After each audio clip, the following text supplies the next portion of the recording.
அனைவருக்கும் வணக்கம். தமிழக வெற்றி கழகத்தின் இது மக்கள் குரல். இது மக்களுக்கான ஆட்சி என்பதை ஒவ்வொரு நாளாக அண்ணன் செய்து கொண்டிருக்கிறார். அந்த வகையில் தமிழ் தாய் வாழ்த்து முதலில் பாட வேண்டும் என்று சட்டசபையில் தீர்மானத்தை கொண்டு வந்தார். தமிழ் தாய் வாழ்த்து என்பது ஒரு சாதாரண நிகழ்வு அல்ல. தமிழ் மக்களுடைய ஒட்டுமொத்த தமிழ் மக்களுடைய ஒரு உணர்வு.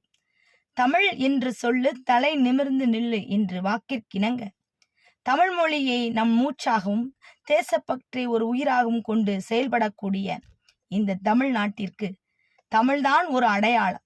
தமிழுக்கு உரிய ஒரு மரியாதை என்பது தமிழ்தாய் வாழ்த்தில் அடங்கியிருக்கின்றது. அந்த தமிழ்தாய் வாழ்த்தை முதலில் பாட வேண்டும் என்று சொன்ன மாசற்ற மாண்புமிகு முதலமைச்சர் விஜய் அண்ணாக்கு என்னுடைய நன்றியை தனிப்பட்ட முறையில் தெரிவித்துக் கொள்கின்றேன்.